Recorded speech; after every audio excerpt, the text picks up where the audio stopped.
Bonjour à vous. C'est Alexandre. Sous la Varangue, c'est votre émission.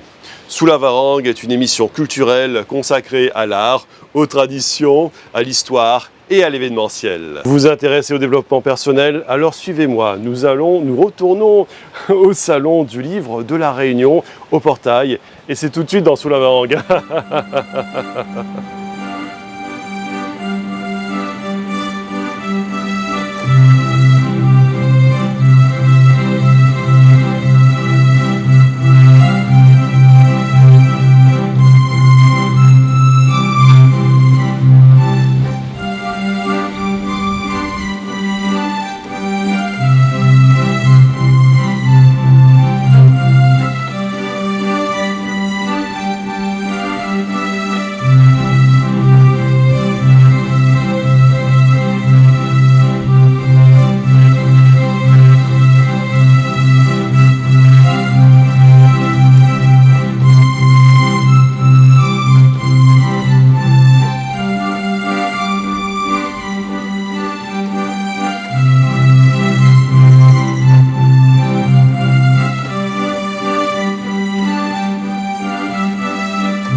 Nous sommes ici au Salon du Livre Réunionnais, au Portail, et je suis en compagnie de Florence Drouard. Et madame, vous avez sorti un livre qui s'appelle « Et si j'essayais de m'aimer ». Je suis Florence Drouard, j'habite à Piton-Saint-Leu depuis 13 ans à peu près, et je vous présente mon premier roman, mon deuxième bébé, que j'ai écrit sur 9 ans à peu près. J'ai pris mon temps et je suis très fière d'être chez les éditions Archie et très fière de vous le présenter. C'est vraiment quelque chose, un projet, une réalisation de moi-même très importante. Ce livre parle des relations qui peuvent être douloureuses, relations amoureuses en particulier, qui peuvent être douloureuses quand on a le poids du passé, quand on a des choses que l'on porte encore sur nos épaules et qui viennent de notre histoire familiale en particulier. Il parle aussi de la possibilité de se sortir de nos difficultés en mieux se connaissant et en mieux connaissant notre histoire familiale. J'espère que ce livre apportera un peu de joie, de paix aussi aux personnes qui se dévalorisent, aux personnes qui sont en recherche un petit peu de bien-être. Voilà, ça c'est mon rêve, que ce livre fasse du bien. Si j'essayais de m'aimer, c'est un livre de développement personnel. Et le développement personnel, on le rappelle, est très prisé, surtout aux États-Unis. Je crois qu'il vient de là-bas, le développement personnel, non, je crois.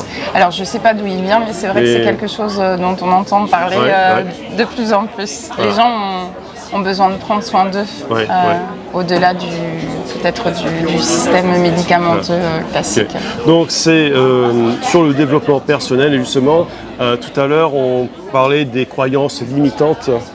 Et le développement personnel, c'est fait pour dépasser ses limites, justement, ou sinon dépasser ses habitudes. Là, on vient de parler des médicaments, parce que les gens, ils sont de très grands consommateurs de médicaments, de béquilles, en fait, pour se sentir mieux dans la vie et pour pouvoir se sentir mieux. Voilà, c'est quelque part, le développement personnel, c'est la volonté de se sentir mieux et d'être plus épanoui. Oui, c'est ça. Alors c'est vrai que c'est un domaine assez large. L'idée, c'est de mieux connaître, de mieux se connaître, en mieux connaissant aussi son histoire, de reconnaître ses limites, mais aussi ses ressources. J'accompagne des personnes depuis une quinzaine d'années et je me rends compte à quel point les personnes ne voient pas leurs ressources, ne voient pas la lumière qu'ils ont à l'intérieur d'eux. Et j'ai écrit ce livre aussi pour que peut-être, dans l'espoir que les personnes me lisent, puissent s'apporter un peu plus de douceur, de bienveillance. Ça c'est bien vrai, parce que l'homme en général, quand je dis l'homme au sens large, l'homme il ne voit jamais ce qu'il a en fait. Et il ne prend conscience de ce qu'il a uniquement lorsqu'il le perd. Voilà, c'est ça qui est dramatique. Et on a toujours l'impression que l'autre a plus, ou qu'on n'a pas assez, qu'on n'est pas allé assez loin. Et parce qu'on se dit, si je fais ça, je vais me reposer sur mes lauriers. Et c'est pas bon, il faut que j'aille plus loin dans mes compétences. et on ne prend pas le temps de se poser et de faire un genre d'introspection sur nos ressources que l'on a déjà, en fait, c'est un petit peu ça. Alors c'est vrai qu'on est beaucoup dans la comparaison, moi la première, beaucoup dans la comparaison de ce qu'a l'autre, de ce que peut même ressentir l'autre, et l'idée c'est d'aller connecter ce qui nous rend unique aussi. Ouais. Parce qu'on est tous uniques en Bien fait. sûr. La comparaison n'a pas de raison d'être parce qu'on est tous uniques, on a tous notre histoire et nos ressources. Chaque personne est unique, chaque personne a ses spécificités justement. Et il faut parfois du temps ou peut-être une deuxième personne pour s'en rendre compte. Parce que tout seul, si on est en perpétuelle introspection, on ne fait que tourner en rond, il faut une autre personne qui puisse avoir du recul, on va dire. C'est ce qui se passe pour Audrey. Audrey, elle a toujours l'impression de ne pas être à la hauteur, de ne pas être assez ceci, assez cela. Donc on va comprendre au travers de ces lignes qu'elle a une histoire personnelle, familiale qui est un peu lourde et qui fait qu'elle a du mal à vraiment s'aimer. Et dans le livre, dans cette histoire-là, elle va rencontrer des personnes comme Mamie Sourire qui va être importante pour elle et qui vont et une coach aussi qui vont l'aider à en effet reconnaître, se rendre compte qu'elle est pas responsable de tout ce qui s'est passé dans son enfance. Et c'est comme ça qu'elle va réussir à sortir de certaines croyances limitantes et avancer. Qu'aimeriez-vous dire à un lecteur s'il hésite à lire votre livre en fait? Alors ce livre, ça peut être une rencontre avec vous-même, si vous avez envie de ça. Si vous avez l'impression de ne pas prendre suffisamment soin de vous ou que vous avez des choses dans votre histoire de vie qui bloquent et que vous avez envie de plus vous épanouir, que ce soit au niveau personnel ou professionnel, j'espère que dans ce livre, il y aura des petits moments de bienveillance pour vous, qu'il y ait des choses dans les personnages dont je parle qui vont résonner en vous et qui vont vous permettre de vous aimer un petit peu plus. Oui, en fait, la difficulté, c'est de s'aimer, justement, parce que on trouve qu'on ne fait jamais assez, En fait, dans la vie, on se fait un genre de plan, quoi. On se fait... voilà, on essaie de tout planifier, et si on n'arrive pas au but qu'on s'est fixé, on commence à se maudire, se dire « Ah, j'ai pas fait ce qu'il fallait pour arriver là où je voulais arriver ».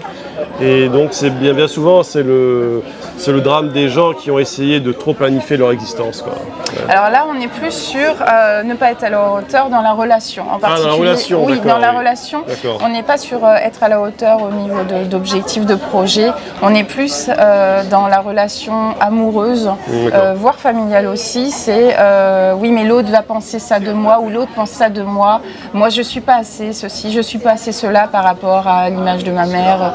Par rapport à ce que me renvoie mon père. On est plus là-dedans en fait. D'accord. Parce que là, quand je vois le titre, je vois « Et si j'essayais de m'aimer », bon, ça concerne la personne, on a l'impression de voir une introspection, mais en fait, quand on parle de s'aimer, c'est aussi de s'aimer à travers le regard de l'autre aussi, à travers la relation à deux. Ouais. Oui, la relation à deux. Audrey, ça va être plus la relation amoureuse.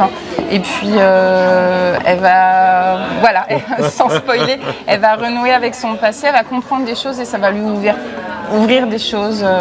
Ça va lui permettre de souffler un petit peu. Donc il y a une héroïne et c'est en même temps un livre de développement personnel. Voilà, alors c'est vrai que le mot développement personnel il est tellement utilisé, oui, c'est galvaudé, c'est un peu pour vulgariser. Ouais. J'espère que l'histoire de Audrey et l'histoire de toutes les personnes qui sont dans le livre, parce qu'il y en a plusieurs, vont vraiment apporter un petit peu de souffle, de respiration et de bienveillance à la personne qui va lire ce livre. C'est un conte initiatique quelque part, je pense, non? C'est sur la vie d'une personne qui traverse des épreuves. Oui, alors c'est vrai que je ne l'étiquette pas forcément. Et c'est un roman qui, j'espère, va permettre une réflexion sur soi. Donc c'est pour ça que je parle de développement personnel. C'est pas un roman pour se détendre forcément au bord de la piscine, quoique. Mais c'est quelque chose qui, j'espère, va susciter un petit peu de réflexion sur soi et de remise en cause de ses limites, en fait. D'accord, c'est la réflexion sur soi à travers la relation à l'autre. Voilà, c'est ça. Très bien. Je vous remercie. Merci à vous, merci beaucoup. Et j'ai aussi créé une association qui s'appelle Association Floraisance à Piton-Saint-Leu. On est un organisme de formation dans tout ce qui est développement personnel, communication non violente, hypnose aussi. Et je propose des ateliers et du coaching individuel. Ça sera plus pour à partir de l'année prochaine que je reprendrai mes activités. si vous voulez me contacter, ce sera avec plaisir. J'ai une page Facebook d'auteur, Florence Drouhard, et j'ai aussi une page Facebook pour mon association, Association Floraisance, et un site internet aussi avec mon association. Donc au plaisir de vous rencontrer. J'espère que cette émission sur le salon du livre de la Réunion au Portail vous a plu. Et moi, je vous souhaite une bonne journée et je vous donne rendez-vous pour un prochain numéro de Sous la Vangue. À très bientôt.